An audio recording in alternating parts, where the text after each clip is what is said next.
반갑습니다. 저는 도기브러리의 대표 트레이너 곽태희라고 하고요. 미국에서 이제 카렌 프라이어 아카데미라고 클리커 트레이닝 혹시 들어보셨나요?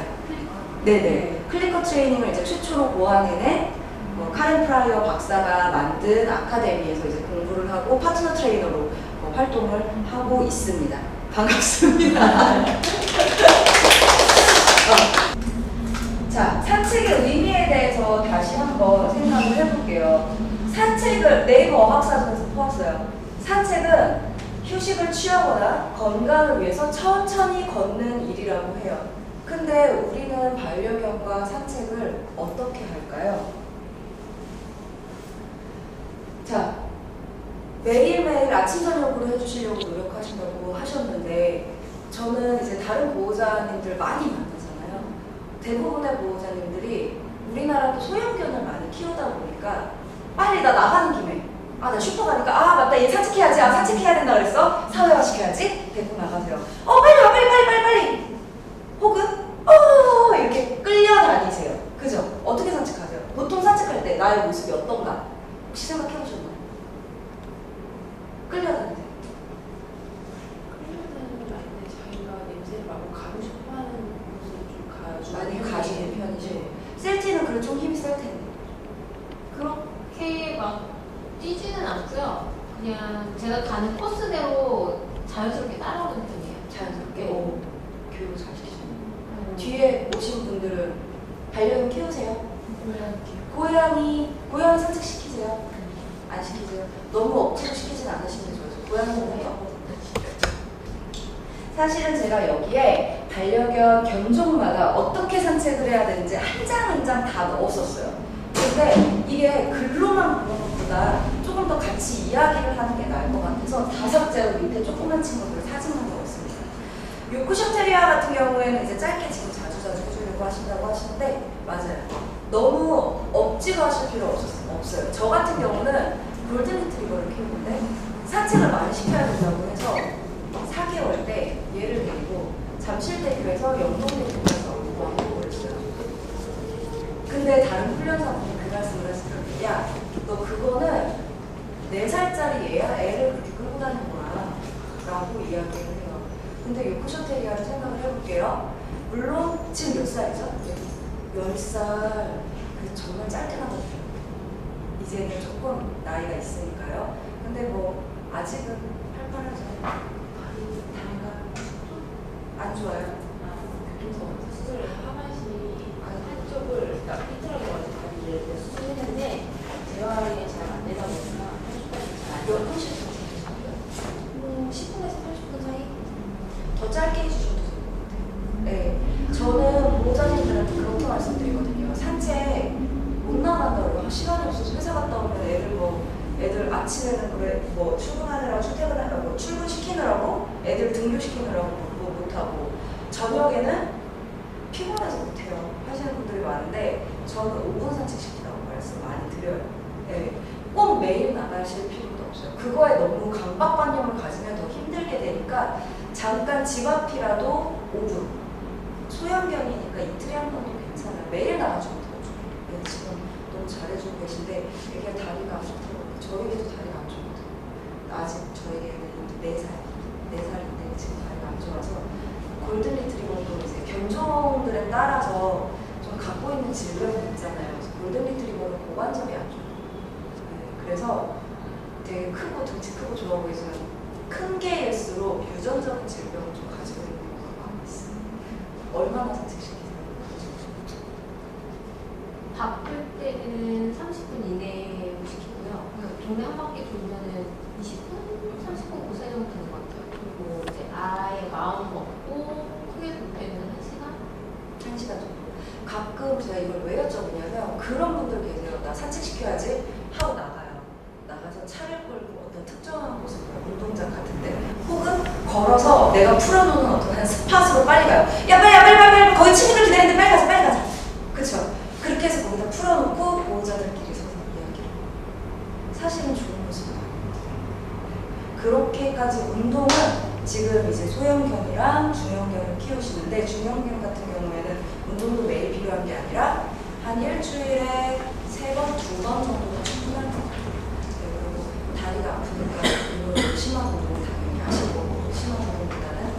재활에 해주셔도 좋다는 거 아실 거고.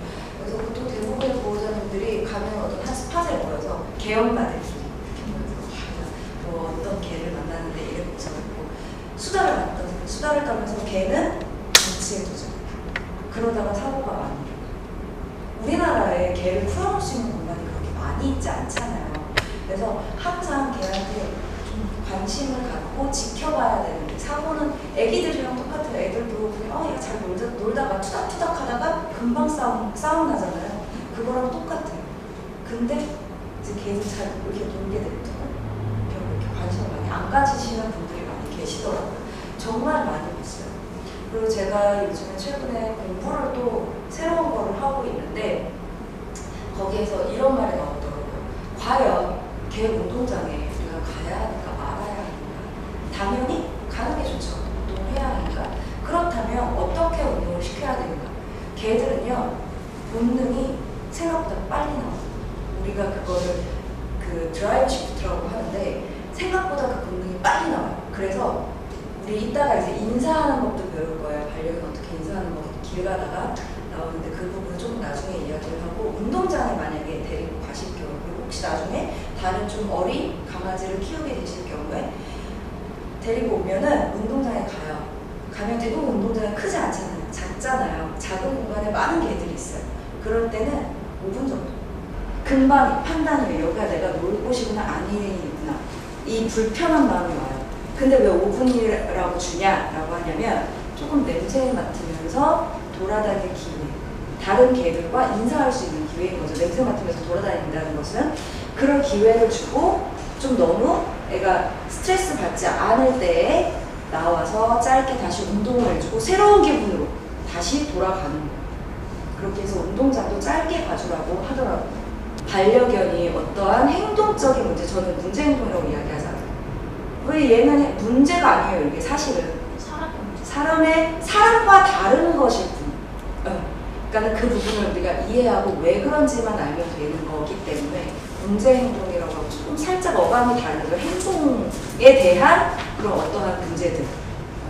근데 어쨌든 그런 거를 이제 우리나라에서는 교정이라고 많이 하잖아요. 하기 전에 뭐라고 하냐면, 외국에서는 반드시 수의사와 먼저 상담해요. 어떠한 행동적인 문제가 나올 때는 애가 심신에 문제가 먼저 생겼을 수도 있다, 내적으로. 왜냐면 스트레스를 받을 경우에 호르몬 분비부터 달라져요. 그래서 요즘 혹시 새나게 보시는 분들, 새나게 보시나요? 설채현 수의사가 나오잖아요. 아무래도 수의사기 때문에 그냥 행동 교정만 하는 게 아니라, 거기에서 아마 설채현 수의사님이 그런 얘기, 그 약에 대한 이야기를 방송에서 몇 번 언급을 하셨어요. 그래서 분리불안증 같은 경우에 가끔 너무 심한 애들 있잖아요. 그 불안증 너무 심해서 자기 스트레스를 자기 몸을 씹어요. 전에 한번 그런 아이 있었어요. 자기가 발을 다 깨물어 먹었던 아이가 있었어요. 얼마나 스트레스를 많이 받았는지. 그런 아이들, 그렇게 심한 아이들 같은 경우에는 그냥 트레이닝으로 교육이 되지 않아요. 그래서 사람 우울증 약 먹는 것처럼 약을 먹고 약간 그 불안증을 감소를 시킨 다음에 너가 뭘 해야 되는지를 내가 지금 알려줄게 라는 방법으로 접근을 하는 거죠. 그래서 몸에 어떤 이상이 있는지를 먼저 체크를 해요. 집 여기저기 배변을 본다든가, 우리 에너지 때문에 나올 수 있는 문제들, 그런 비글들 같이 그런 행동들이 예방이 될 수가 있습니다. 요구성 행동의 감소라고 했는데, 요구성 행동이란 뭔지 아세요? 하루 종일 나만 쳐다보고, 나만 계속 쳐다보면서 간식 달라고 짖고, 내가 어디 가면 낑낑거려, 화장실도 따라가고, 내가 뭐 밥 먹는데 식탁 앞에 발 밑에 내려와 있고, 책상에 앉으면 책상 밑에 발 밑에 있고, 이런 사체를 많이 해주면 이런 요구성 행동이 감소하는 그 이유가 여기 나와 있어요. 글씨가 여기가 불을 조금 끄면은 조금 더 잘 보일 것 같은데, 사책을 하면서 다른 거에 조금 관심을 많이 가지겠죠. 네, 그러면서 자연적으로 보호자에 대한 의존도가 조금 줄어드는 거예요. 보호자랑 신뢰가 있으니까 의존이 있는 거 아니냐라고 하실 수도 있는데, 사실은 의존을 너무 많이 하는 거는 좋지가 않아요. 왜 우리 제가 항상 보호자님들한테 드리는 말씀이세요. 특히 조금 나이 있으신 분들, 따님 혹은 아드님이 뭐 20대예요, 20대 중후반인데 같이 오셨어요. 근데 계속 반려견을 이렇게 안고서 저는 항상 규칙을 드리거든요. 절대 앉지 마세요.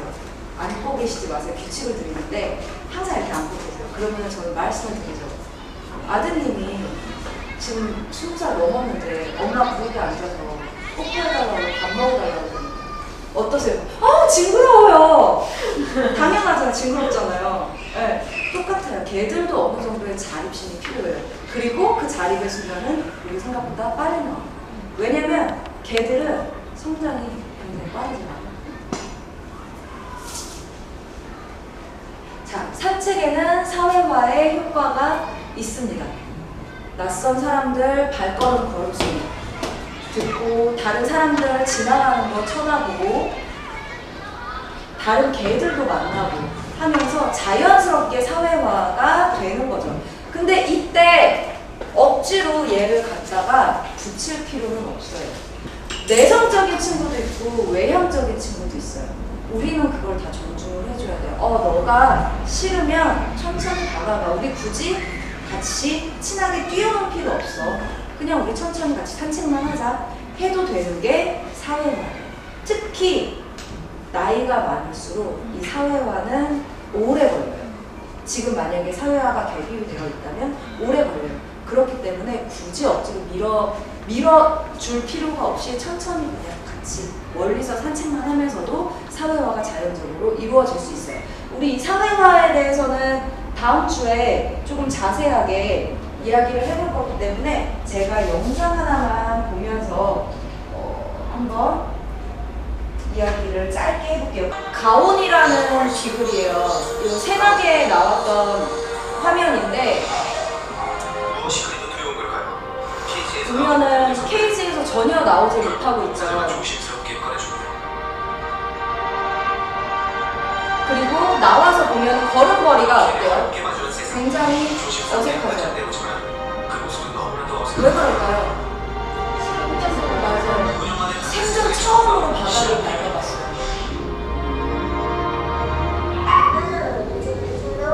네, 원래는 임시보호하던 분인데 이제 가온이를 입양을 아예 하셔가지고 데리고 오셨는데 이 아이는 케이지 밖의 세상은 너무 낯선 거예요.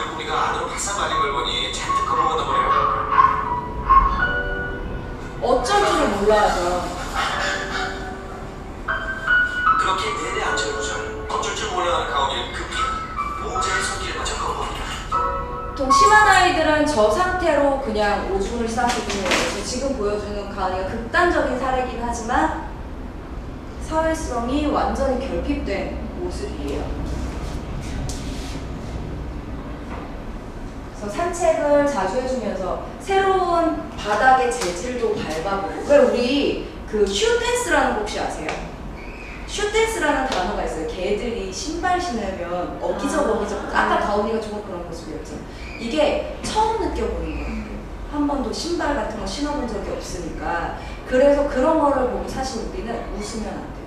보통 슈댄스를 그렇게 하면은 웃긴다고 막 웃고 막 영상 촬영하고 그러세요. 사실 그게 웃으면 안 되고 그때 우리는 간식을 주면서 괜찮은 거야 라고 이야기를 해줘야 돼요. 그런 식으로 천천히. 사실은 이게 제가 이 영상을 보면서 이제 뭐 촬영을 해야 되니까 어쩔 수 없었던 거였겠지만 억지로 가온이를 케이지에서 끌어냈잖아요. 사실 좋은 거는 아니에요. 네. 심한 경우는 물릴 수 있기 때문에 만약에 저렇게 사회화가 결핍된 아이들을 만난다면 억지로 만지거나 하진 않으시는 게 좋아요. 자, 산책 시의 주의사항을 한번 이야기를 해볼게요. 제가 아까 말씀드린 부분이 조금 이런 부분이에요. 처음 봤는데 우리는 지금 친구가 될 수 있겠지만 아직은 친구가 아니에요. 그쵸? 그런 것처럼 개들은 모두가 서로의 친구가 아니에요. 그렇기 때문에 개들을 서로 억지로 붙일 필요도 없고 내가 개를 좋아한다고 해서 가서 억지로 만지시면 안 돼요. 제가 교육하는 포메 한 마리가 있는데 정말 작고 예쁘게 생겼어요. 그래서 아기 때부터 지금 3살인데 아기 때부터 길만 지나간 모든 사람들이 소리 지르면서 와서 다 만지는 거예요. 그래서 얘는 사람을 극도로 싫어해요. 너무 스트레스를 많이 받아요. 그래서 지금 보호자 옆에 있으면 자신감이 상승해요. 왜냐하면 항상 엄마가 쫓아내줬거든요. 그래서 보호자 옆에 있으면 사람을 물기까지 하는 친구가 있어요. 그래서 만약에 가끔 그럴 때 있어요. 같은 견종이어서 이제 반갑잖아요. 같은 견종에서 이제 만나면은 항상 물어보세요. 만져도 되나요? 혹시 가까이 가도 되나요? 보호자가 그렇다라고 이야기를 하면 그때 가서 이제 인사를 시키시면 되고, 저 같은 경우는 대형견을 키우다 보니까 가끔 지난번에 그런 일이 있었어요. 가고 있는데 자꾸 저희 개가 자꾸 이렇게 뒤를 흘끔흘끔 쳐다보는 거예요. 왜 저러지? 봤더니 뒤에서 20대 여자분이 꼬리를 잡고 따라오는. 사실 굉장히 위험한 행동이거든요. 꼬리를 잡는다. 그러고 나서 제가 살짝 열이 받았지만 사실 저도 말을 잘 못하는 성격이에요. 그래 보이지만 사실 말을 잘 못하는 성격이에요. 그래가지고 우선은 이제 좀 이렇게 가로막고 좀 기분 나쁜 표정만 지은 채로 저쪽으로 가서 딱 서 있는데, 이번에는 그게 큰 길이었거든요. 제 친구가 잠깐 어떤 가게에 들어간 사이에 어떤 여자분도 둘이 와가지고 자전거를 세워놓고 저희 개를 예쁘다고 막 만지기 시작했어요. 그러다 자전거가 저희 개 위로 넘어진 거예요. 미안하다는 말도 없이 그냥 어머 그러더니 그냥 가시는 거예요. 진짜 정말 너무 화가 났는데 말을 못한 게 아직까지도 지금 4년이 지난 지금까지도 제가 이게 가슴속에 한이 맺혀 있어요. 그래서 저게 가장 중요한 게 있어요. 우리 그런 노래 있죠. 꼬리치며 반갑다고 멍멍멍 이런 노래가 있는데, 꼬리를 흔든다고 해서 반드시 좋다라고 이야기를 하는 게 아니에요. 싫다도 꼬리를 흔들어요. 꼬리의 흔들림이 조금 달라요. 저는 아는데 이거는 다음에 바디랭귀지를 할 때 오시면 배우실 수 있습니다. 이렇게 홍보까지. 자, 그렇다면 개를 처음 만났을 때 우리는 어떻게 해야 되냐? 바디랭귀지 시간에 그것도 할 거예요. 무는 개에 대한 대처법. 그래서 근데 그거에 대한 가장 처음이 이거예요. 개무시. 딱 저는요, 개인 교육을 딱 갔는데 걔가 짖으면서 달려요. 물겠다고 달려요. 그러면 방송에서도 보셨을 거예요. 그냥 가만히 서 있어요. 물든 말든. 물어봤자 사실은 직접적으로 이렇게 물지는 잘 못해요. 물기도 하죠. 물리기도 하죠. 하지만 그냥 서 있어요. 우리 또 가방 들고 다니니까 항상 서 있어요. 가만히 서 있다가 얘가 나를 허락할 때가 있어요. 그게 냄새 맡을 때.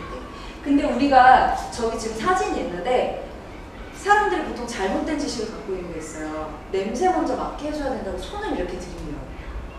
손가락 잘릴 수도 있어요. 이건 절대 조심하셔야 돼요.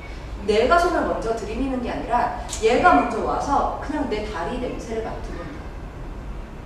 발 냄새 아마 많이 맡을 거예요. 앉으면 세타군이나 여기 오금 같은 데 냄새 많이 맡을 거예요. 왜? 나의 채취가 가장 많이 나는 거예요. 저는 그냥 냅둬요. 나눴다. 우리 뭐 하루 종일 돌아다녔으니까 날 수도 있지.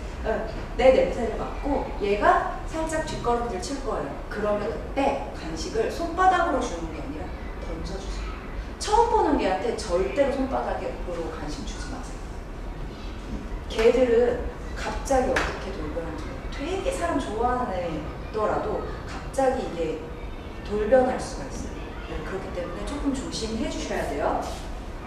완벽하게 쳐다보지 말고 말 걸지 말고 스킨십 하지 말고, 특히 이 스킨십 하지 말기 같은 경우에는 저는 이거 집에서 우리 반려견한테도 마찬가지예요. 저는 저희 반려견 들어가면 좋다고 막 와서 이렇게 컵으로 하면서 부벼요. 그러면 그때 이렇게 조금 만져주는 것 외에 스킨십 잘해요. 자기가 쉴 때 그냥 쉬게 냅두고 얘가 옆에 와서 만져달라고 하면 그때 조금 만져주고 억지로 잡고 안고 하지 않아요. 이게 앉는 게 사실은 그렇게 좋진 않아요. 제가 아까 이제 저는 클리커 트레이너라고 말씀을 드렸는데, 여기서 이제 클리커 소리는 우리가 옳지로 대체를 할 수가 있어요.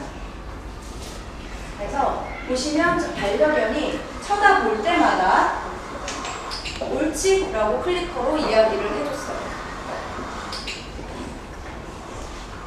이게 뭐냐면 반려견이 나한테 계속 집중하게 만드는 거라고 생각하시면 돼요. 계속 나를 쳐다볼 때마다 옳지라고 이야기를 합니다.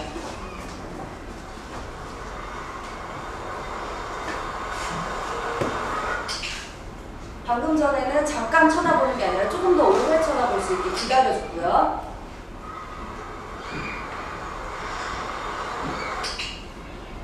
의도적으로 행동하는 게 보이시죠? 일부러 내 얼굴을 계속 쳐다봐요. 그리고 제가 몸을 돌렸어요. 자, 이거는 왜 그럴까요? 산책할 때 저는 얘 앞에 있지 않고 측면으로 있기 때문에 측면으로 쳐다보는 교육을 하는 거예요.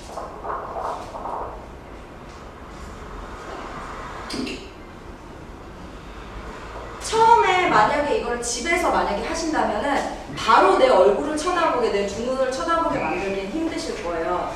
대신에 내 얼굴 어딘가를 쳐다본다거나 혹은 잠깐 이렇게 있다가 고개를 살짝 내 쪽으로 돌리는 순간에라도 옳지 하고 칭찬해 주셔야 돼요.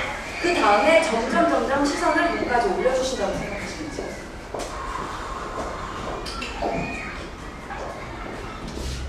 자, 이 영상에서 보시면 처음에 저희 반려견 이름이 쿠마인데 쿠마가 저의 왼쪽에 있다가 제가 보니까 따라서 사실은 얘가 왼쪽으로 따라 돌아야 되는데 그냥 지 편한 대로 했어요. 근데 저는 안 돼, 이쪽으로 와 하지 않았어요. 보세요. 그냥 기다려요. 그러면 얘가 아 이건가? 하고 그냥 해보는 거예요. 네, 해보는 거예요. 그래서 저희는 이거를 긍정 강화 훈련이라고 하는데 긍정 강화라고 하면 무조건 칭찬의 긍정이 아니에요. 추가하는 것의 긍정과 행동이 강화된다의 강화예요. 그래서 내가 싫은 거, 이거는 내가 싫은 거, 얘가 하는 거를 무시하는 거를 우리는 부정 처벌이라고 해요. 무시해서 그 행동을 빼는 거. 이게 나쁜 게 아니에요. 나쁜 게 아니고 너가 여기 있었어? 나는 부정 처벌을 해서 너가 이쪽으로 오는 행동을 긍정 강화시킬 거야, 강화시킬 거야예요. 이런 거를 긍정 강화라고 하는데 지가 알아서 스스로 생각해서 능동적이게 움직일 수 있게 해요. 스스로 행동해서 하는 거. 그래서 다시 쳐다볼 때마다 간식을 주죠. 저는 걸음수를 조금 늘렸어요. 근데 중요한 건 우리는 집에서 가정견이잖아요. 저희 쿠마도 가정견, 저 평소에 저렇게 안 다녀요. 지 혼자 이렇게 냄새 맡고 싶은 대로 맡게 냅둬. 너무 당기지만 않아요. 대신에 앞에서 가도 되는데 줄을 너무 끌고 다녀서 내가 튀어나가게 하지 않게. 옛날에 제가 계단에서 넘어질 뻔한 적이 있거든요. 네. 그래서 그런 상태만 안 되게 가정견이기 때문에 냄새도 맡고 편안하게 산책을 할 수는 있지만 어느 정도의 규칙을 줄여야 한다는 거. 이 훈련을 하는 이유는 어느 정도 보호자를 신경을 쓰게 하기 위함이에요. 내가 앞으로 나가서 걷더라도 한 번씩 뒤돌아보면서 보호자를 신경을 쓰고 이 훈련을 하게 됐을 때 다른 개들한테 어떤 반응이 있는 아이들, 흥분을 한다거나 사람을 보면서 짖는다거나 이런 아이들한테 내가 한 걸음 뒤로 오면 얘가 짖기 전에 내가 먼저 발견을 하고 얘가 짖는 상태를 먼저 발견을 하고 한 걸음 뒤로 오면 얘가 자연적으로 내 뒤를 따라와요. 옳지? 하고 간식을 주면서 그 시선을 계속 끌어놓고 다시 그때 이제 저 상태로 가는 거예요. 아직까지도 앞에서 말씀드렸지만 우리나라가 애완의 시대이기 때문에 아직까지는 바뀌고 있긴, 지금 과도기를 겪고 있긴 하지만 4개만 최고라고 생각하시는 분들이 아직도 너무 많이 있어요. 그래서 얘를 그냥 방치를 네가 하고 싶은 대로 가서 네가 냄새 맡고 싶어? 가서 냄새 맡어. 근데 얘는 그렇기 때문에 집에서만 사람하고만 지내려고 하거나 이런 아이들도 있고 또 개의 시그널을 못 읽는 친구들이 있어요. 그래갖고 저희 쿠마는 제가 그걸 알고 있어요. 쿠키 하면 코를 핥아요. 코를 핥는 거는 상대방을 진정시키는 신호 중에 하나거든요. 그래서 훈련사들 중에서는 일부러 이런 행동 같은 거를 가리켜서 다른 개가 너무 긴장할 때 그런 신호를 줘서 하게끔 만들어요. 그리고 그런 우리 카밍 시그널이라는 거, 이제 이모셔널 시그널, 감정 시그널의 한 종류인데 바디랭귀지의 하나예요. 근데 그 카밍 시그널을 이제 이렇게 정확하게 좀 정립한 그 트리드루가스라는 사람이 있어요. 이 사람 같은 경우에는 다른 개들한테 그런 카밍 시그널을 가르쳐주기도 해요.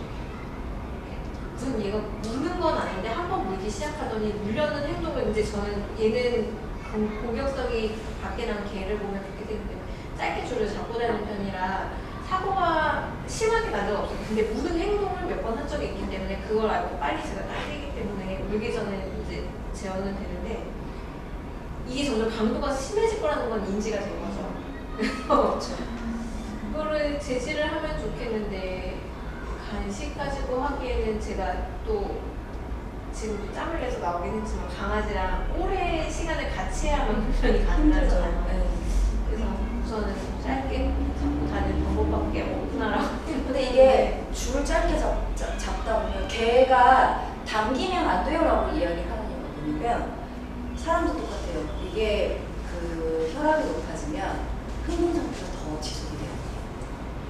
그래서 머리 쪽으로 만약에 목줄을 한다거나 가슴줄도 마찬가지예요. 아무리 편안한 가슴줄을 한다고 해도 압박이 되거든요, 가슴은. 그래서 혈압이 높아지고 체온이 높아져요. 그래서 흥분 상태가 더 지속돼요. 그래서 얘가 편안하게 갈 수 있는 교육을 꼭 해주셔야 돼요. 네. 그래서 저 안자를 왜 시키냐면 만약에 얘가 개를 싫어하는 애예요. 아니면 개를 보면 어떻게 반응을 하는 애예요. 이게 우리가 확실하게 알아둬야 될 게 흥분과 공격성은 다른 거예요. 근데 사람들이 이제 흥분해서 날뛰는 개를 보면 공격성이 있다라고 생각을 하는데 처음에는 흥분해서 시작을 해요. 흥분해서 시작을 하는데 만약에 얘가 싫다는 표현도 하고 막 다 했는데 안 돼서 무는 걸로 해결했는데 이게 더 쉽네라고 느끼면 무는 행동이 많아져요. 네. 그래서 그 부분을 인지를 하시고 확실히 교육을 해주셔야 돼요. 왜냐하면 아까 말씀하셨던 것처럼 행동은 점점 더 강화가 되지 낮아지진 않아요. 그냥 낮아지진 않아요. 이게 저희 반려견인데 산책을 제가 이제 일을 나갔다 와서 산책을 한 바퀴 돌았어요. 5분이요. 정말 딱 5분. 오줌만 싸고 바로 돌아왔거든요. 근데 얘가 갑자기 저렇게 된 거예요, 얼굴이. 알러지. 이게 지금 초반이라서 저 정도인데 정말 얻어터진 복싱 선수처럼 이렇게 돼가지고 너무 웃겨졌어요. 근데 알러지라고 하더라고요. 근데 뭘 먹질 않았어요. 그럼 나는 나름대로 얘한테 계속 신경을 썼다라고 생각을 했거든요. 과연 산책 시 주의사항이 뭘지, 어떻게 해야 이런 경우가 안 생길지 한번 알아볼게요. 우리 애기들 다 그 예방접종 했을 거라고 생각이 들어요. 디스템퍼, 저런 홍역 같은 경우는 보통은 성경 같은 경우에는 이미 주사를 이제 뭐 거의 1년에 한 번씩 맞기도 하고 어렸을 때 맞아서 이제 몇 년을 사실 가기도 해요. 그래서 많이 이제 전염이 되더라도 어느 정도 자기가 극복을 해낼 수는 있어요. 근데 애기 강아지 같은 경우에는 사실은 홍역이나 파보에 걸리면은 거의 치사량이 90% 가까이 된다라고 보시면 돼요. 저 아는 사실은 요즘에 어떤 애견 뭐 그런 업체에서 개를 데리고 왔을 때 홍역에 걸려서 오는 강아지들도 많이 줄었다고 해요. 시설들도 많이 깨끗해지고 저는 근데 그럼에도 불구하고 아직까지는 전문 브리더가 아니라 이렇게 애견 샵에서 강아지를 사는 거, 돈 주고 사는 거는 저는 조금 아직까지는 반대를 하는 편이기는 한데 저도 사실은 옛날에 저희 반려견을 그렇게 데려왔던 적이 있었어요. 그때는 다들 그랬으니까 그렇게 생각을 했으니까 그랬었는데 어쨌든 근데 제가 아는 외국인 친구들이 있는데 그 친구들이 한국에 와서 시바이누를 입양을 했어요. 근데 저는 몰랐어요. 만약에 저한테 얘기를 했으면 제가 알아봐 줬을 텐데 그냥 샵에 가서 아기를 입양을 했더라고요. 아기가 홍역에 걸려서 다행히 얘네가 관리를 잘해줘서 살았어요. 처음에는 한쪽으로만 빙글빙글 돌고 홍역에 걸리면 뇌에 이상이 생기거든요.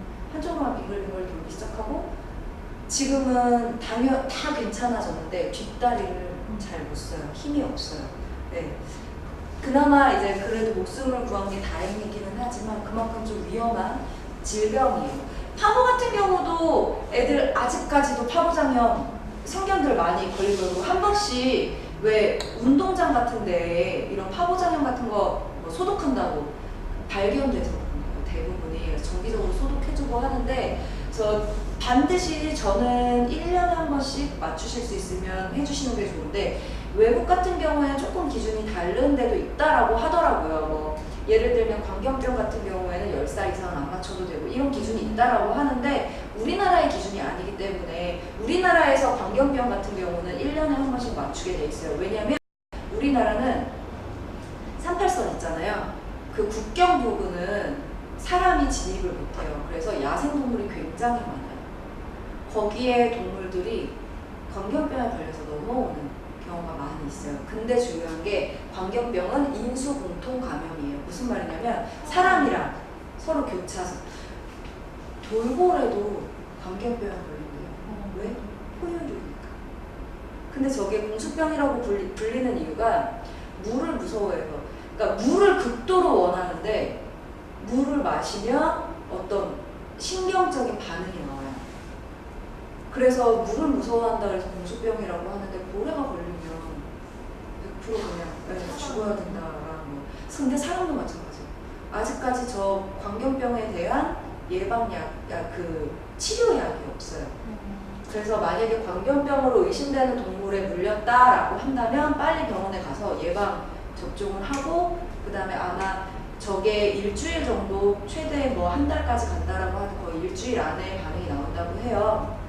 그래서 아마 그 병원에서 격리돼서 지켜보다가 괜찮으면 퇴원을 하고 이렇게 한다라고 알고 있는데 때문에 광견병은 저는 무슨 일이 있어도 꼭 맞추는 편이에요. 어떤 동물을 만날지 모르기 때문에.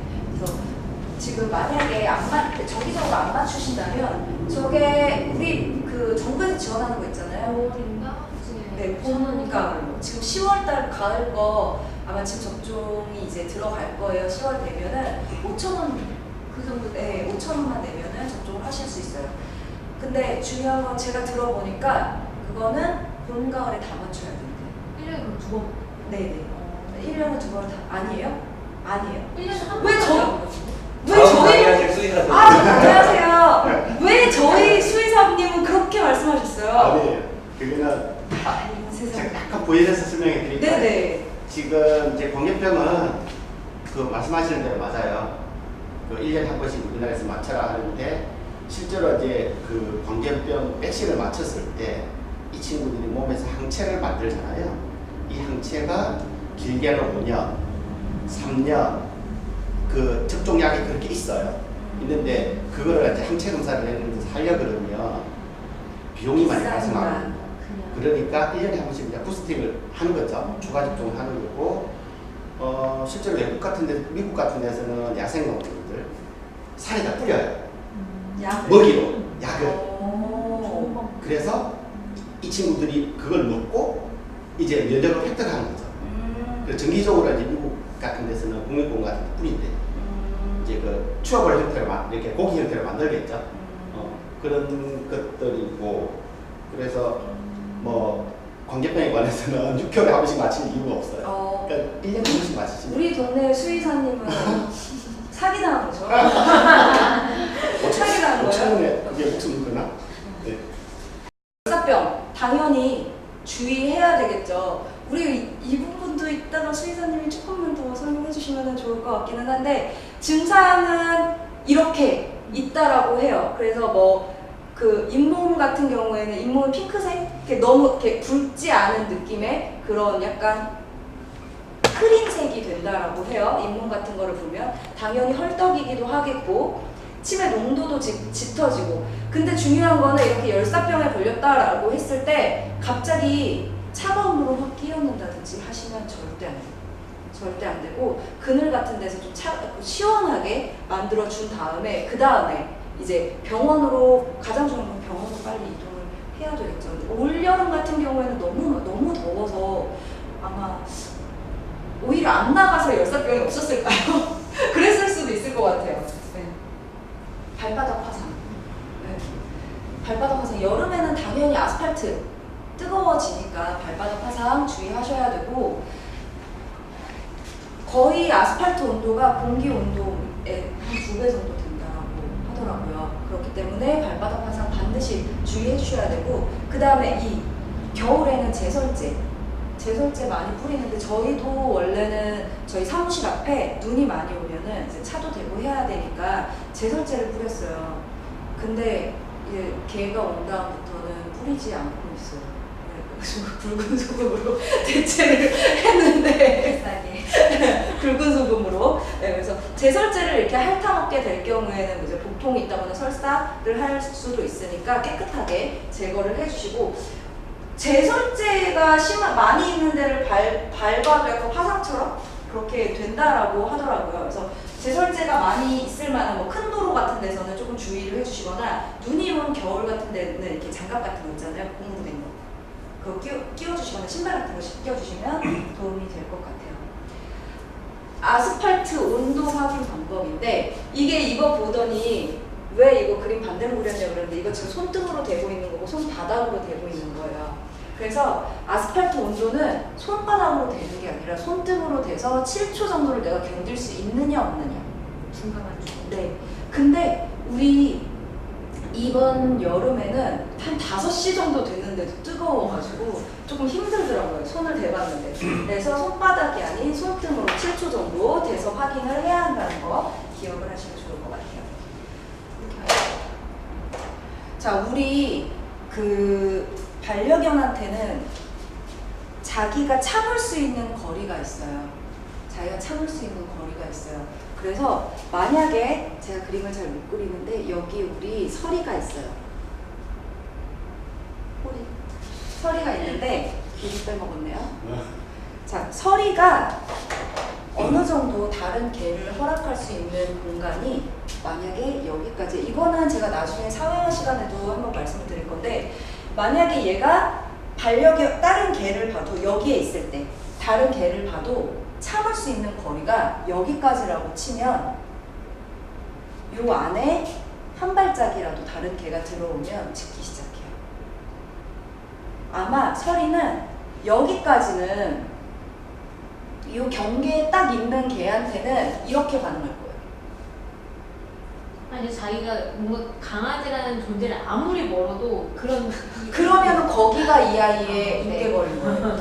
그게요, 굉장히 큰 강남역 사거리에 그 거리일 수도 있어요. 굉장히 예민한, 우리 그리고 셀티 같은 경우 귀도 이렇게 예민한 친구들은 그걸 금방 알아채요.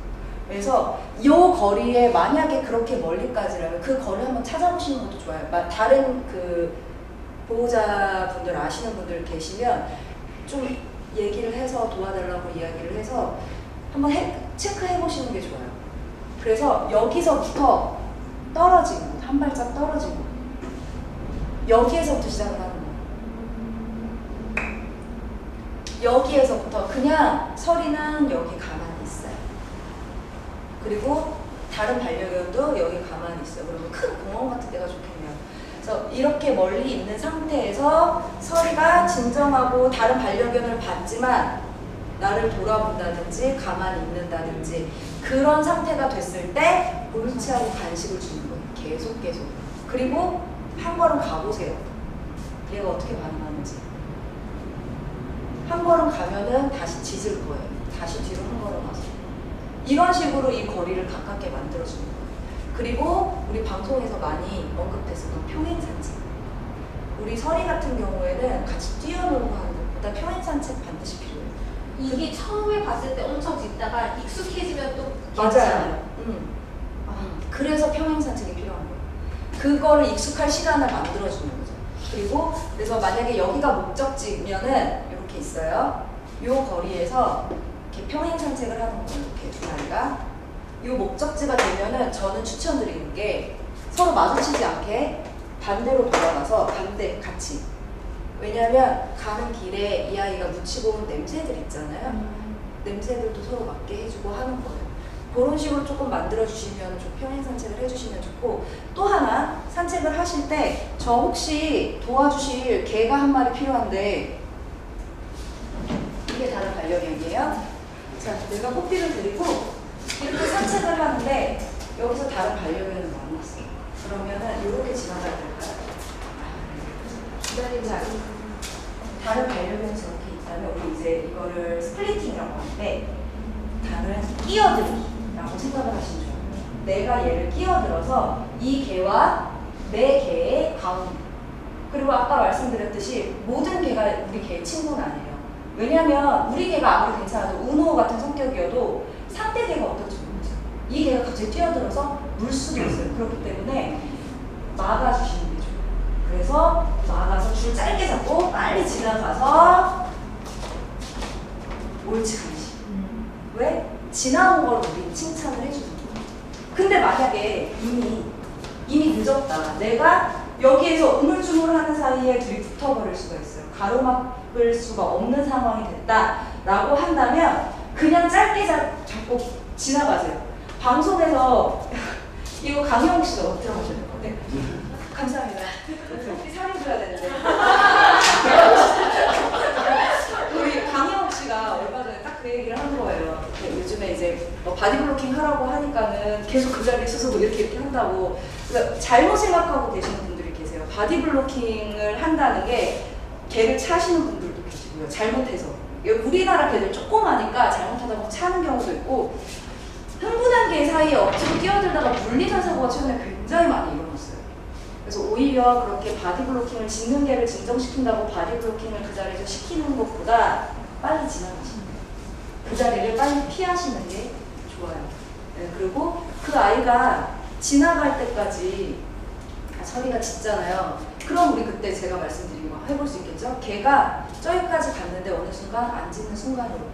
그때 안 짖는 순간에 칭찬을 해주시는데 짖는 거 끝나자마자 바로 칭찬해 주시는 게 아니라 3초에서 5초 정도 기다린 다음에. 왜냐면 그걸 되게 고민하는 게 잘못된 보상이 될 수 있는 확률이 맞아요. 너무 높아져가지고 그래서 간식 들고 몇 번 하다가 시선 돌리려고 했던 게 오히려 짖으면서 주는 상황이 돼버려요. 그래서 이거는 지금 내가 할 수 있는 게 아니구나. 내가 시간이 여유가 있을 때 해야 되는데. 보상은 확실하게 네가 잘했을 때만 주는 거.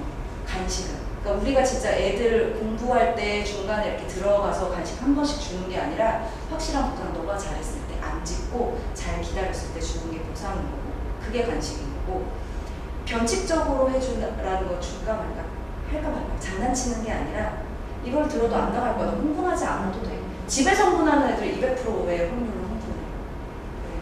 그렇기 때문에 그런 거 조금 해주시면 서희한테 훨씬 더 도움이 될 것 같습니다. 네. 오늘 뭐 적은 인원이었지만 들어주셔서 정말 너무 또 눈 초록초록하게 하고 들어주셔가지고 너무 또 감사드리고 좋은 기회를 마련해 주셔서 또 감사드리고 다음 기회도 다음 교육 때도 뵐 수 있었으면 좋겠습니다. 감사합니다. 네, 안녕하십니까. 저는 거기 근처입니다. 또 장기동에서 기부에서 5년째 동업을 하고 있는 수의사 박학입니다. 병원 이름은 그냥 이렇게 이리 오세요 이런 병원이거든요. 제 소개는 저희 병원은 그 장기동에 위치를 하고 있고 이제 오늘 곰곰이 따져보니까 수의사 생활을 한 30년, 28년을 했더라고요. 근데 그 중에는 뭐 군대에도 제가 있었고 또 대학교도 있었고 또 애들 키우는 것들이 포함시키니까 그렇게 했었고요. 이제 우리 반려동물들을 키우시는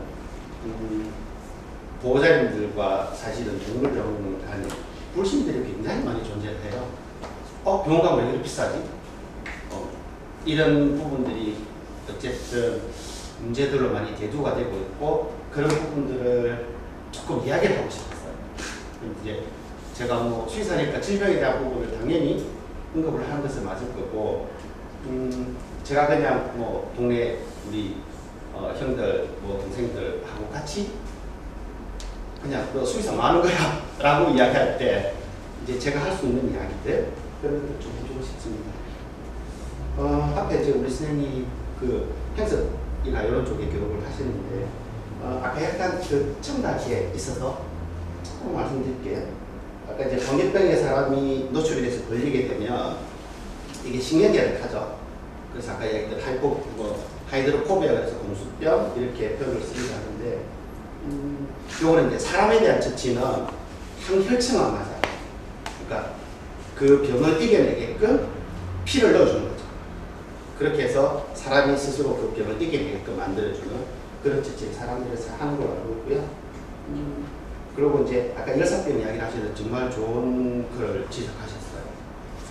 병원을 하다 보면 아침이고 저녁이고 그냥 애기들 데리고 산책을 나가죠. 저는 저녁에는 나가지 마세요 라고 저는 이야기를 해요. 이렇게 사람이 있는 이 위치랑 이게 내 코의 위치겠죠. 근데 우리 바둑이들 이 친구의 이 위치는 달라요. 그러니까 내가 밖에 나가서 바람이 선선하게 부니까 괜찮겠지라고 생각하면 큰 오산이에요.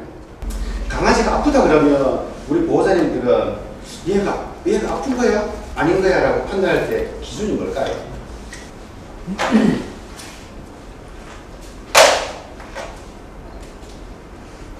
우선 제일 중요한 거는 얘가 밥을 안 먹는다 이거겠죠.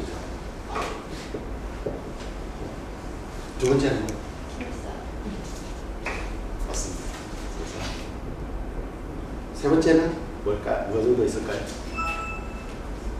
기력이 없고 컨디션 그건 뭐 얘랑 비슷하겠죠. 보통은 구토죠. 그래서 저는 이제 우리 보호자님한테 오시면 말씀드리는 게 이 세 가지 중에 하나만 문제가 아니라 두 개가 매치가 되면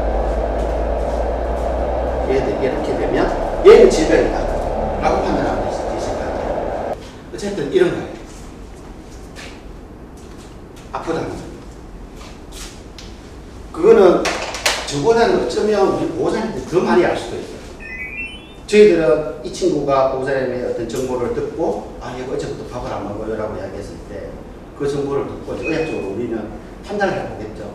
근데 얘가 컨디션이 떨어져 있다라고 느낄 수 있는 사람은 보호자님들 뿐이에요. 그분들이 제일 먼저 판단이 됐고 그 판단이 쓴다면 그러니까 이 기준은 저는 한 세 가지 이상 우리가 체험을 재기도 힘들죠. 체험을 재기도 힘들고 혈압을 잴 수도 없고 엑스레이를 찍을 수도 없고 그래서 이 세 가지 정도는 얘는 질병이다. 이 중에서 두 가지가 매치가 되면 얘는 무조건 병원에 와야 된다 라고 판단합니다. 그래서 그런 것들이 있을 거고 또 하나는 아까 이제 우리 선생님하고 같이 매치가 되어 연결될 텐데 사실은 강아지를 이렇게 입양을 할 때 보호자님들이 진짜 공부를 안 하세요. 사실은 공부를 좀 많이 하셔야 돼요. 예를 들어 내가 강아지를 입양했을 때 그 옆집 아는 언니한테 물어봐요. 그 20년 강아지를 키우는 또리 엄마한테 물어본단 말이에요.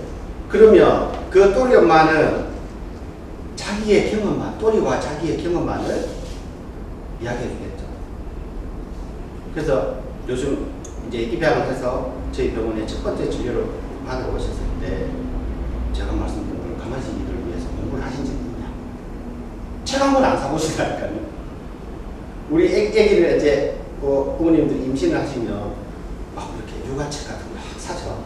그래서 읽고 이렇게 해야 되는구나 하는데 정작 이 친구를 내가 한 번도 키워본 적도 없고 전문적이지 않은 사람이 그렇게 아무런 지식 없이 그냥 잘못하면 이게 이제 나의 소유물처럼 그냥 내가 내 마음대로 키우다가 키울 수 있다라고 생각하는 거죠.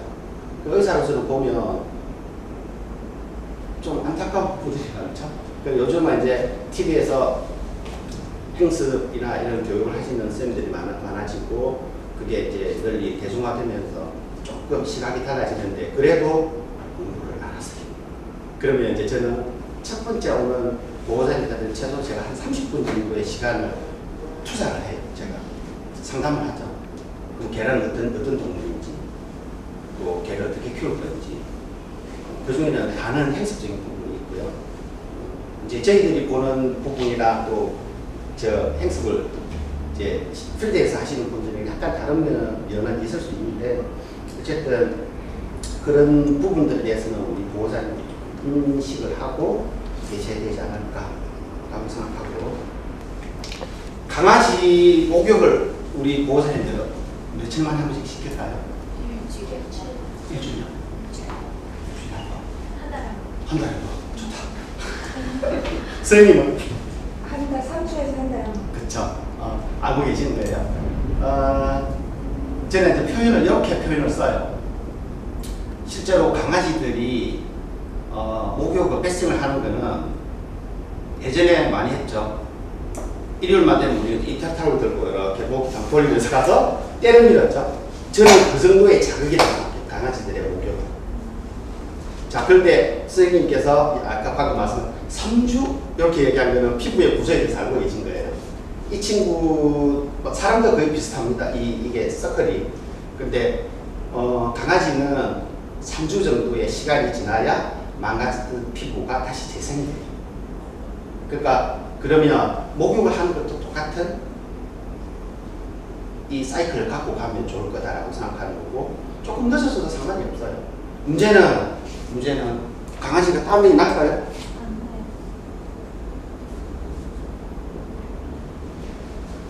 땀 날까요? 실제로 나옵니다. 개발에 땀 난다 못 들어보셨어요? 네.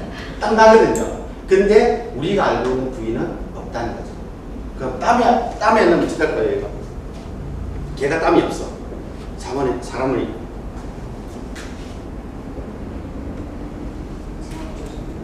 몸에 때가 없겠죠? 강아지 몸에서 때려오는 거 생각보다 잘 못 느끼실 거예요. 우리 고양이는 3년을 목욕을 안 시고 왜 깔끔해요. 깔끔하죠. 그래서 얘네들은 몸에 때가 없어요. 그러니까 우리가 목욕을 할 때는 어떤 의미다?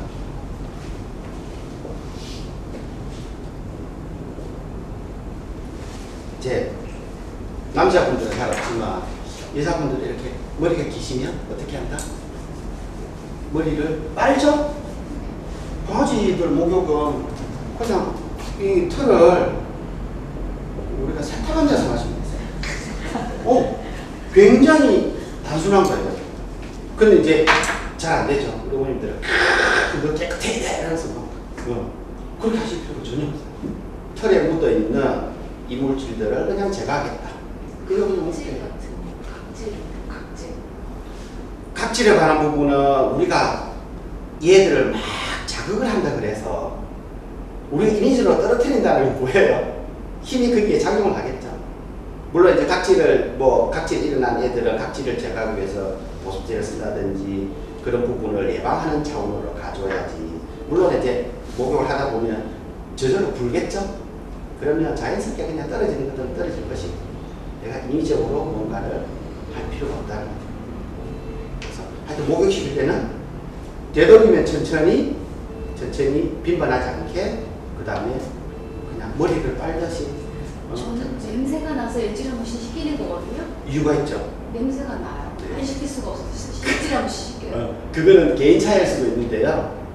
병원에서 진단을 받으셔야죠. 냄새 나는 거요? 종류가 뭘까요? 시추요. 네. 시추가 그냥 속침, 시추, 코카 뭐 이런 애들 동물병원을 굉장히 번창하게 만들어주는 종류예요. 심심한 거요. 돈 많이 들어가요. 네. 귀에 염증도 잘 그렇죠. 생기고요. 네. 그거는 제가 조금 더 알려드릴게요. 근데 이제 집에 키우는 강아지 이름이 밤비. 우리 밤비는 아마 그냥 제가 예상하는 데는 곰팡이에요. 굉장히 넓은 의미로 써서 곰팡이라고 이야기하지만 걔는 이제 우리가 이야기하는 효모, 굉장히 이제 유익한 거나 말라세지아 이런 표현을 쓰죠. 걔들은 나중에 좀 알려드릴 것 같은데 그냥 시간 있으니까 말씀을 드릴게요. 밤비는 얘들이 이렇게 현미경으로 보면 동그랗게 이렇게 생겼어요. 염색해서 보면. 그래서 뭐 이렇게 보이기도 하고요. 걔를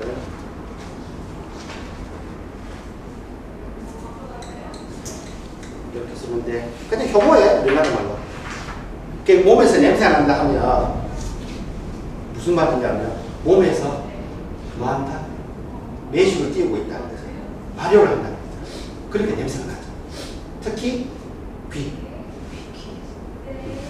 그 다음에 뭐 항문을 끄는 친구들이 보통은 이제 우리 보호자님들은 얘 회충이 나와 이렇게 보신단 말이에요. 보면 많은 경우에는 항문낭도 아니에요. 항문낭도 아니고 해충도 아니고 그냥 이런 피부병이 있어서 걔가 가려운 거예요. 그러니까 어머님이 오셔서 계속 스킬을 타요. 이러면서 온단 말이에요. 보면 거의 곰팡이죠. 그러니까 저희들이 표현할 때는 굉장히 불치병은 아닌데요. 난치.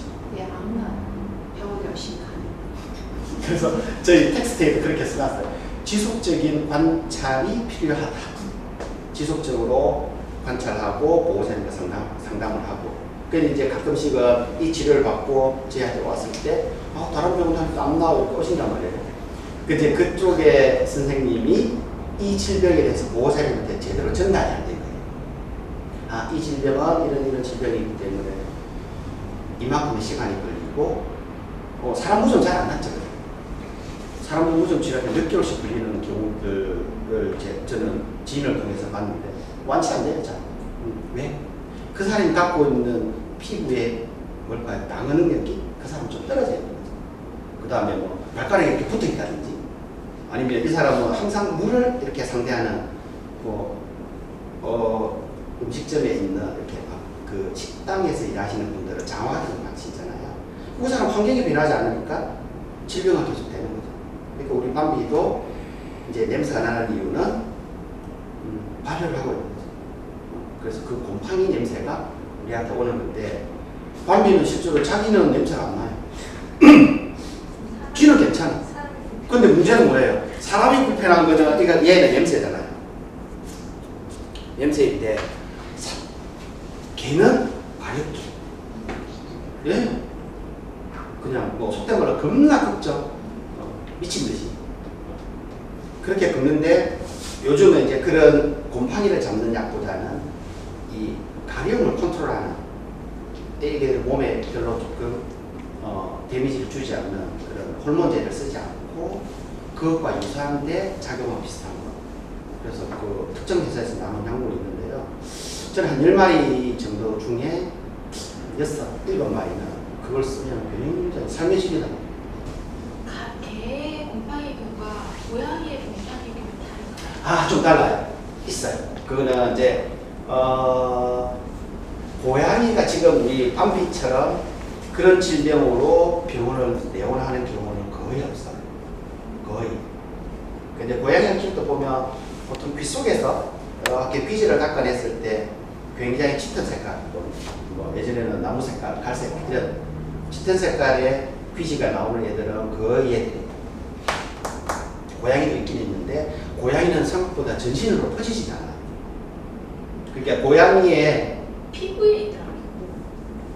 그러니까 고양이의 보통의 피부병을 유발하는 그 원인체는 저거죠. 맹구 아시죠? 맹구? 영구? 영구 앞에 이렇게 땜빵 있죠, 그죠?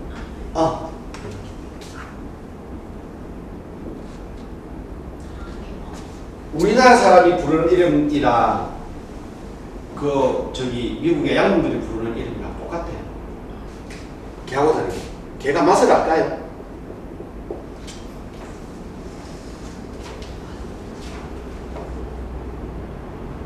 우리 사람이 알고 있는 뭐 단맛, 뭐 쓴맛, 신맛, 뭐 짠맛 이런 것들. 알죠. 당연히 알죠. 근데 사람처럼 디테일하진 않아요. 그냥. 근데 얘들은 우리 개는 고기 먹으면 환장을 해요. 뭘까요? 후각이죠. 냄새죠. 냄새. 그러니까 저는 이제 그냥 보호자님한테 이야기할 때 강아지 혀는 거의 바보 수준이다 이렇게 이야기하거든요. 잘 몰라요. 잘 모르고. 그럼 또 뭐 있을까요?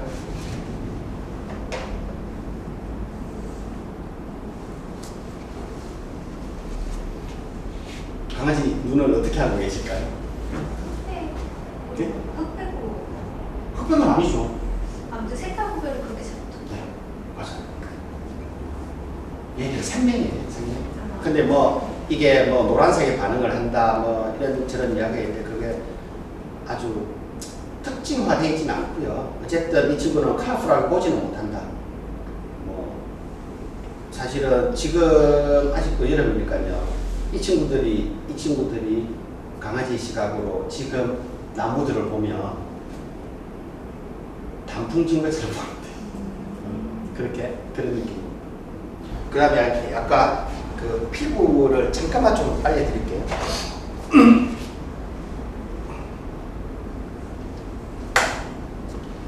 그 이제 개들하고 사람하고 아까 땀이 안 나는 피부에도 그 차이점이 있었는데요.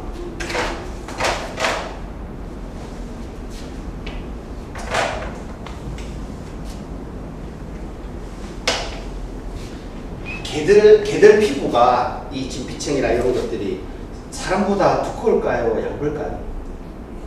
그래서 피부의 두께를 이야기하는 거예요. 이 우리 소위 그냥 진피층이라고 이야기하는 이런 피부의 두께를 이야기하는데 얇을까요? 두꺼울까요? 두꺼울 것 같아요? 얇을 것 같아요. 네. 얇아요. 얘들이 그냥 뭐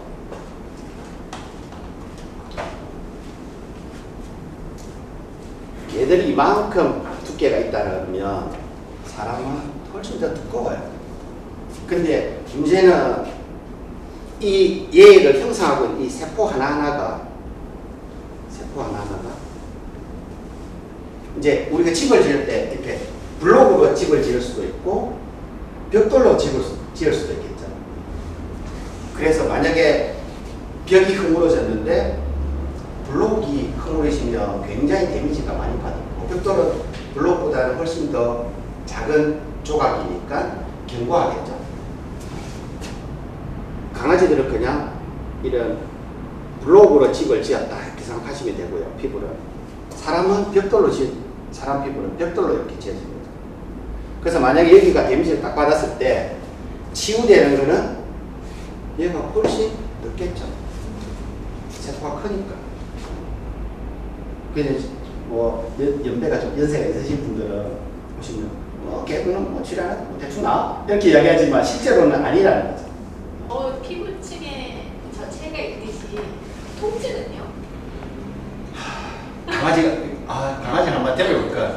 자, 제가 이제 그냥 뭐 진짜 편안하게 말씀드릴게요. 제가 질문 오실 때 말씀드릴 건데 개들 통증을 그냥 수치로 딱 이야기를 하면 자, 다들 이렇게 발목을 한번 이렇게 겹치려 보신 경험이 있으실 거예요.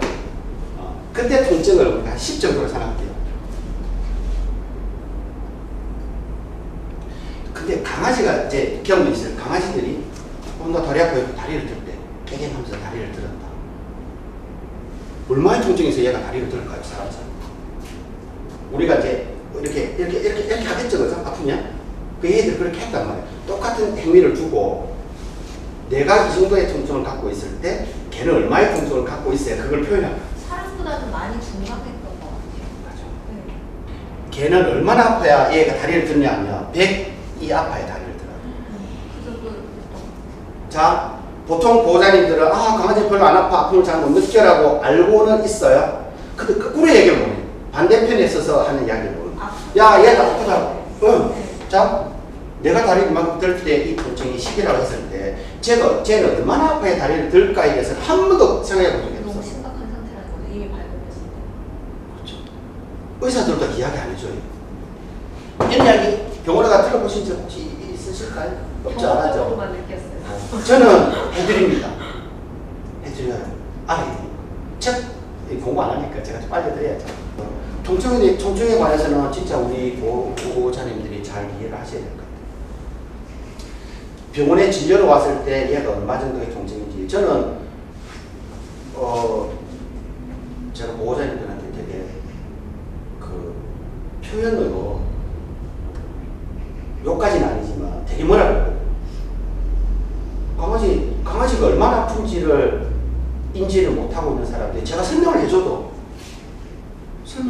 앞에서 듣고 3분 있으면 또 똑같은 질문을 해. 얘 진짜 수술해야 돼요. 아파요. 가장 흔한 강아지들 질병 중에 이제 피부병을 제거하고 보통 이제 슬개골 탈모 이거 만들어 보시죠. 참 어려운 질병인데 그거를 하나 말씀드리고 싶고 그 다음에 중성화하는 것 이유는 다 잘 아시죠? 왜 중성화를 해야 되고 중성화를 했을 때 이점이 있고 이런 것들은 아시죠? 하시나요? 궁금한 거 있으면 중성화나 저한테 좀 물어보세요. 제가 제일 양보하지 않는 수술 중에 하나가 중성화. 중성화하지 않는 강아지, 남자 강아지는 저희들은 호텔비도 안 받아요. 그거는 뭐 이유가 있으니까. 그리고 슬개골 탈구 이 두 가지는 제가 보호사들하고 이야기했을 때 절대로 제 생각을 굽히지 않고 그냥 제 생각대로 이야기하고 나하고 맞지 않으면 아웃. 그래서 슬개골 탈구를 좀 말씀드릴게요. 시간이 괜찮죠? 조금만 이야기 드릴게요.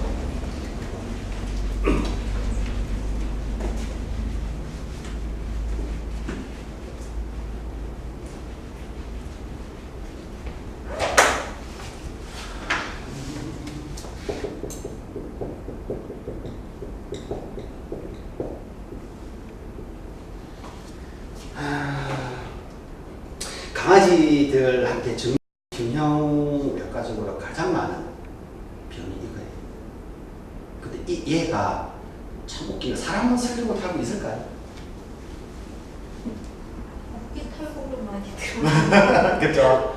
사람은 거의 운동을 하다가 그 외상이에요. 자, 이거 좀 풀어드릴게요.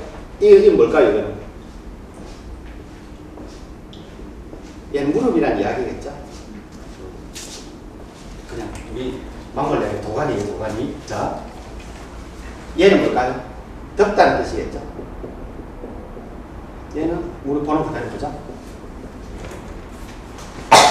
얘는 이탈했다 이런 말일 거고,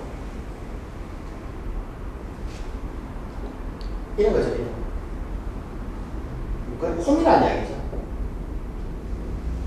그러니까 이런 공간에서 이런 홈에서 뼈가 무릎을 덮어주는 뼈가 빠져나왔다. 이게 이제 슬개골인데 얘는 기술을 나누자. 보호자님들 보통 오실 때는 이만큼 대줘야 그거를 방문을 하세요. 거의 심각한 거 어떡할 거. 그럴 때 제가 통증 이야기를 하죠. 얘가 다리를 들면은 진짜 아픕니다. 네가 그럼 가만히 있겠어? 라고 예체를 이야기하죠. 근데 보호사님들이 와서 저한테 막 질문하는 게 수술을 언제 해야 될까? 이게 제일 사실은 문제거든요. 수술하는 게 맞아요? 아니면은 수술 안 하고 할 수 있는 방법이 있나요? 그런 거죠. 수술비는 되게 비싸죠. 5개면 얼마 정도 받냐면 좀 유명하신 선생님들은 한쪽에 한 500만 원 받아요. 근데 좀 덜 유명한 분들은 5기면 수술 안 합니다. 왜? 클레임이 걸리니까. 그 이제 어떤 수술이든지 이 슬개골 수술에서 가장 많은 제가 강조하는 것들 중에 하나가 보호자님들은 얘 수술하고 나면 정말 멀쩡한 애처럼 똑같이 돌아올 거야. 그리고 얘가 10년 이상 지속이 돼야 돼. 보호자님들 하는 거. 근데 그런 건 아니잖아요. 근데 몇 년 후에 오시고 얘 걷는 게 좀 그래. 이게 퇴행적인 변화를 보호자님은 생각 잘 안 하죠. 사람도 나이 들면 무릎 아파서 멀쩡한 내 다리가 무릎이 아프겠죠. 근데 몇 년이 지났을 때 일어날 수 있는 퇴행성의 변화는 있다. 저는 항상 말씀을 드리고, 사실은 아기 때부터 이게 아주 꼬맹이 때는 잘 안 나타나지만 1년 정도 되면 얘들 견적이 딱 나와요. 얘는 슬개골이 별로 좋지 않다. 그래서 얘는 수술을 해야 될 것 같다, 아니다를 결정하는 시기들이 있거든요. 근데 저는 슬개골 탈구가 있다라면 요즘 이제 조금 이론적으로 약간 다르게 나오는 부분이 있어요. 좀 늦춰서 뭔가를 할 수 있는 방법이 있다면 해라라고 하는데, 저는 원래 외과를 되게 좋아하는 사람이거든요. 그래서 뭐 소위 칼잡이라 하죠. 칼잡이. 칼잡이는 하라고. 최대한 빠를 때. 그러니까 이게 개월 수가 있거든. 아까 얘기했듯이 8개월, 어떤 애들 6개월 만에도 나오거든요. 수술해달라고 와요. 그럼 병원에서 뭐라 그럴 거 안 된다 이거죠. 어떤 병원에서 합니다. 저는 그렇게 했다면 미친놈이에요. 뼈가 아직도 여물지도 않았겠죠. 다 형성도 성장도 다 되지 않았고, 그런 상태에서 얘를 손을 대면 기다려야 되는 거죠. 8개월 때 수술할 경우도 많거든요. 보호자가 이야기를 하니까.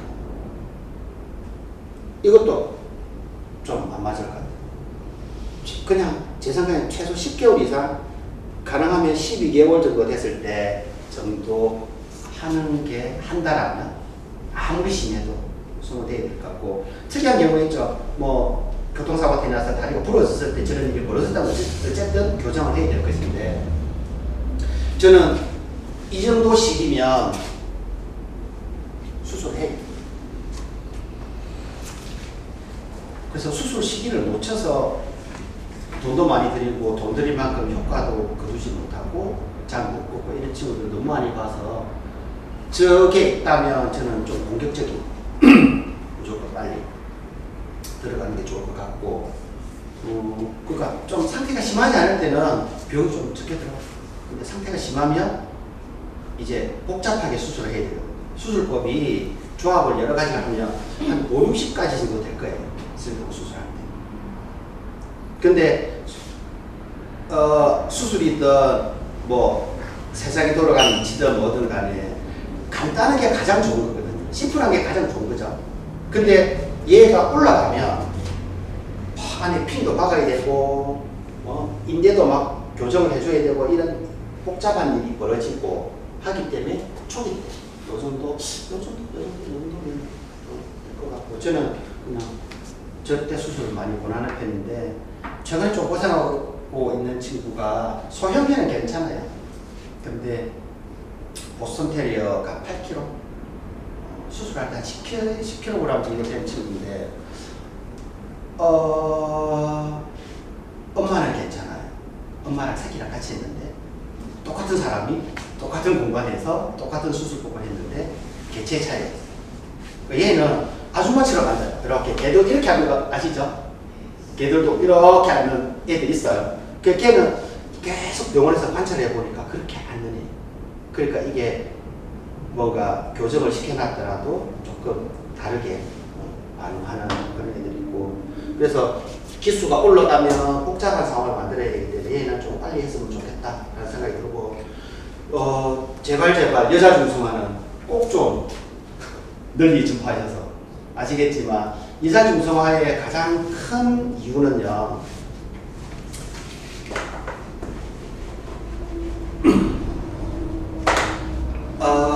초창기에 저희들 병원할 때 이야기했던 게 그냥 이거예요. 애기 집안에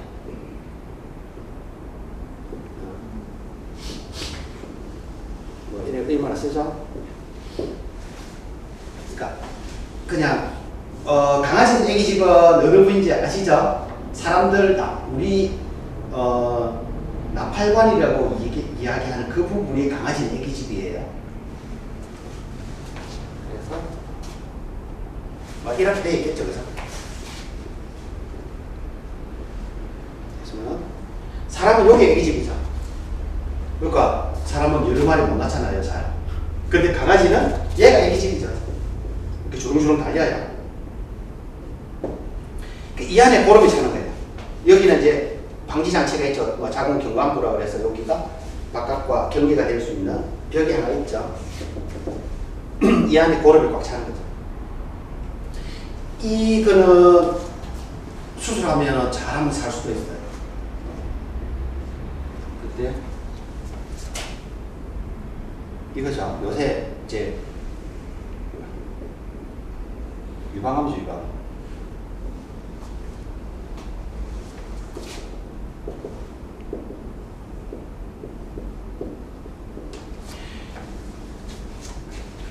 통계적으로 보면 저희 병원에 남자 강아지랑 여자의 강아지의 비율을 보면 10년이 지나면서부터 달라져요. 여자 강아지들이 하나씩 없어져. 비율이. 그러니까 남자가 뭐 사람들은 남자들이 조금 덜 살고 그렇다 하지만 강아지들은 남자애들이 오히려 더 오래 살아요. 자연적으로 사는 거예요. 왜? 이런 질병을 큰 두 개의 질병을 가질 수 있는 몸이기 때문에. 근데 옛날에는 이 자궁축농증만 예방하기 위해서 맨날 수술하러 그랬단 말이에요. 그래서 20년 전에는 여자 중성화는 꿈도 못 꿨고요. 개복해서 뭔가를 앵연히 한다는 것 자체를 보호자가 인정을 안 했어, 인정을. 모르고 그 자연스럽게 살게끔 두지.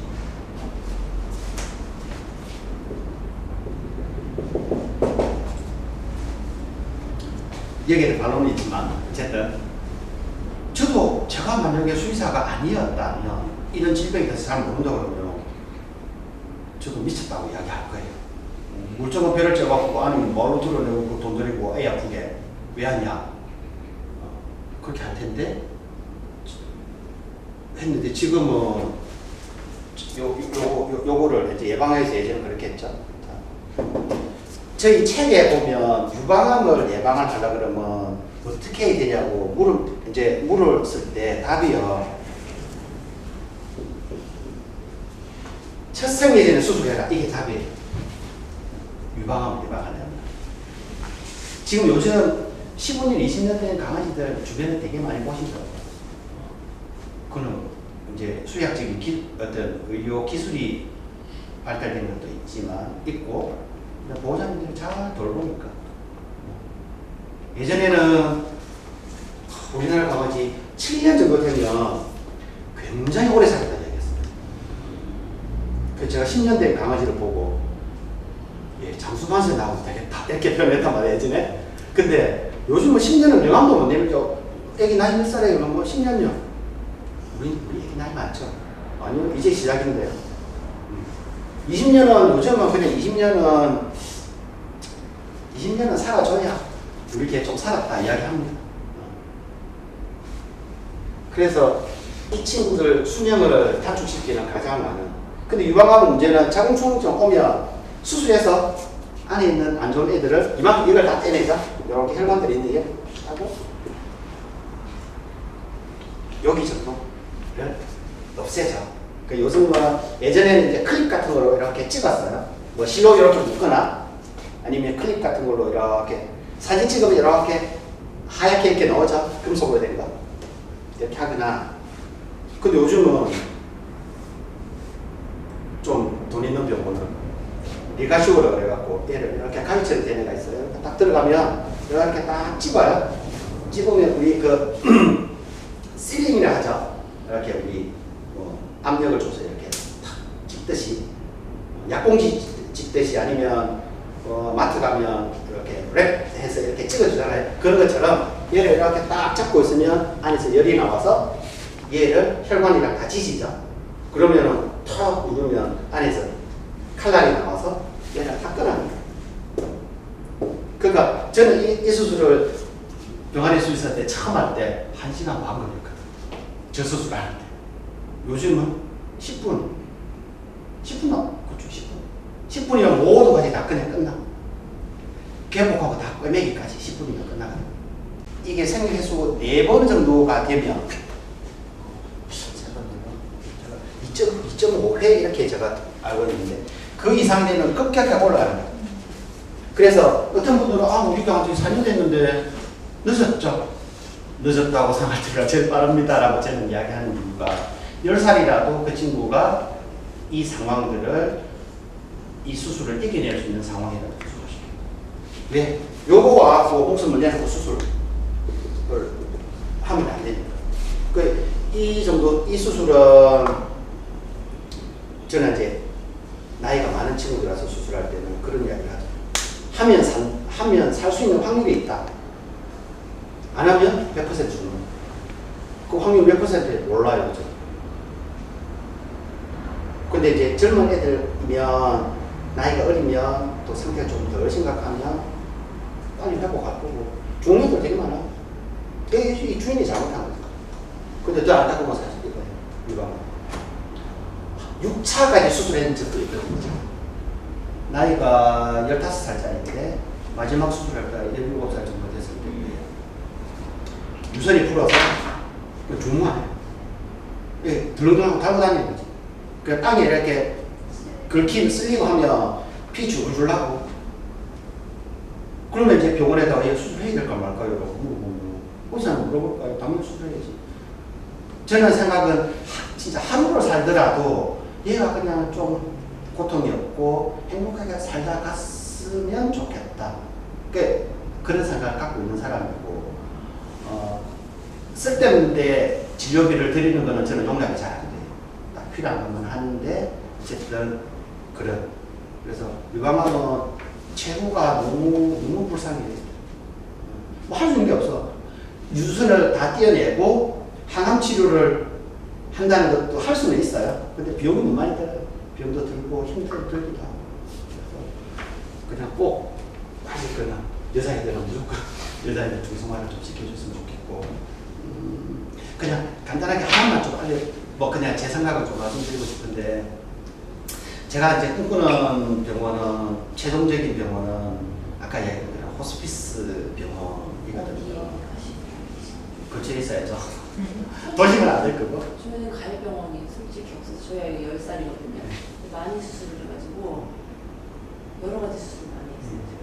그래서 근데 급히 상황이 벌어졌을 때 솔직히 기부해서 가해병원이 없다고 생각해요. 맞아요.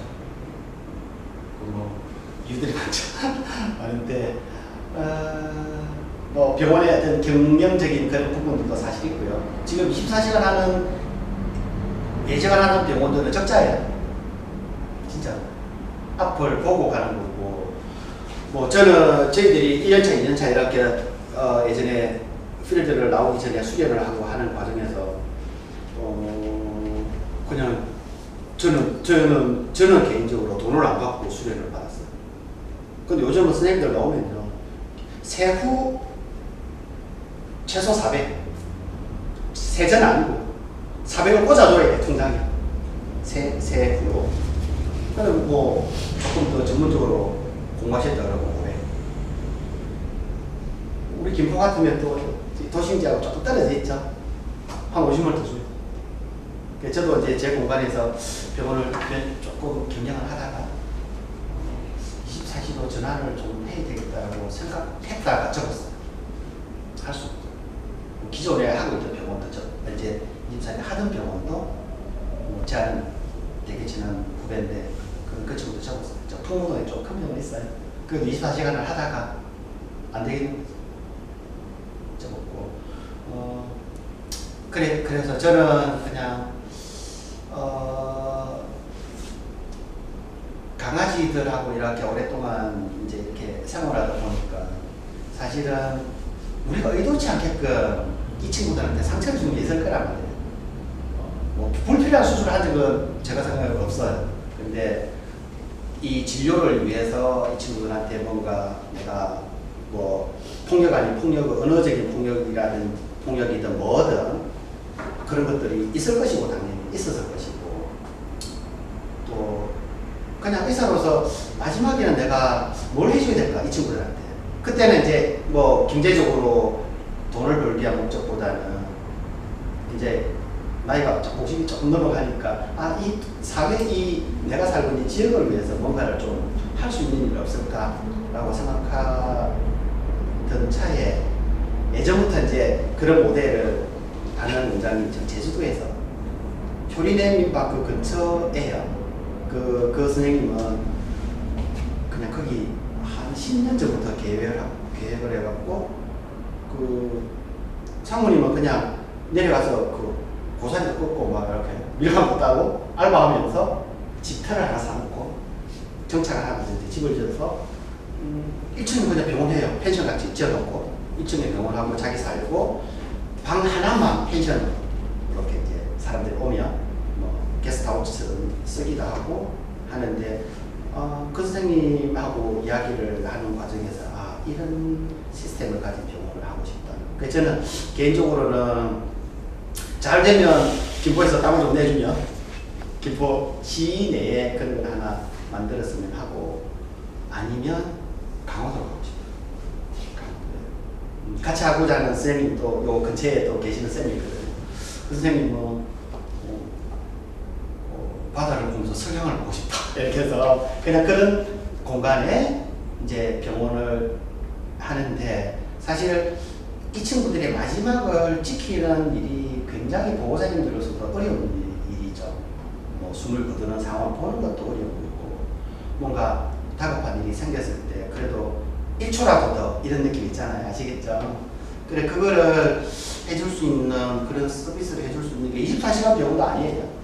그리고 그때 마지막에 엔드 스테이지에 갔을 때는 보호자님들이 그냥 내하고 같이 있으면서 뭔가 의료 혜택을 같이 받으면 좋겠다. 그래서 이제 그렇게 되면 개별적인 어제 뭐 섹터도 한번 알아봤었잖아.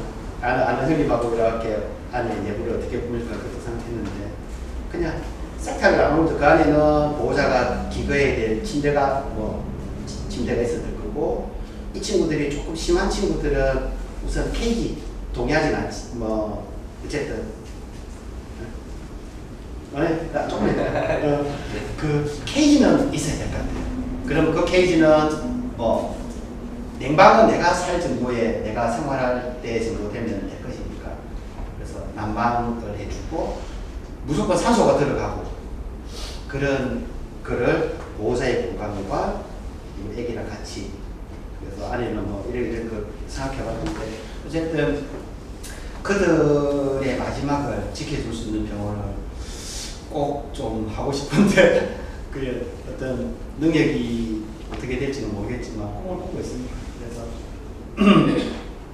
지금은 아직은 어렵지만 한 10년 후쯤이나 한 5년 후쯤부터는 아마 준비를 할 것 같아요. 그래서 그런 병원을 하고 싶고 이제 그거를 지속적으로 우리 그 정치하시는 우리 김포시에 이런 분들을 만나면 이야기를 해요. 쉘터도 우리 지금 김포에서 잘 안 되는 게 TNR도 잘 안 되고 그 다음에 쉘터도 없고 이렇게 보호소도 없고 이 넓은 땅에 그 보호소 하나 없다는 게 저는 좀 사실 많이 창피하거든요. 파주에는 벌써 만들었죠. 엄청 좋은 보호소를. 근데 김포도 충분히 할 수 있을 것 같고 그렇게 되면 이제 저희들이 할 수 있는 꼭 제가 아니더라도 저희 동료들이 이 친구들한테 해줄 수 있는 부분들이 많거든요. 그래서 그것도 우리 나름의 우리 수의사회에서 그런 것들도 고민을 하고 있고요. 어쨌든 만약에 그런 병원을 차린다 했을 때 도움이 필요하면 말씀드리겠습니다. 그리고 하여튼 강의는 두서가 별로 없었고요. 그냥 오늘 와서 동네 친구, 형들, 동생들한테 이야기를 하는 시간을 가졌으면 좋겠다. 저는 그런 생각들이고 앞에 우리 선생님이 거창하게 이렇게 막 준비를 많이 해주시더라고. 저도 잘 못 만들어요. 저는 아주 올드해서 이제 강의를 간다 하니까 어제 아는 후배가 요즘 그게 시각적으로 보여주는 게 그렇다면 날로 먹는다고 저한테 막 얘기를 하는데 기회가 되면 또 만들어야 되겠죠. 그리고 만약에 좋은 또 다른 기회가 생겼을 때 제가 할 수 있는 역할 또 도와드릴 수 있으면 해드릴 거고 두서없는 강의 들어주셔서 감사합니다.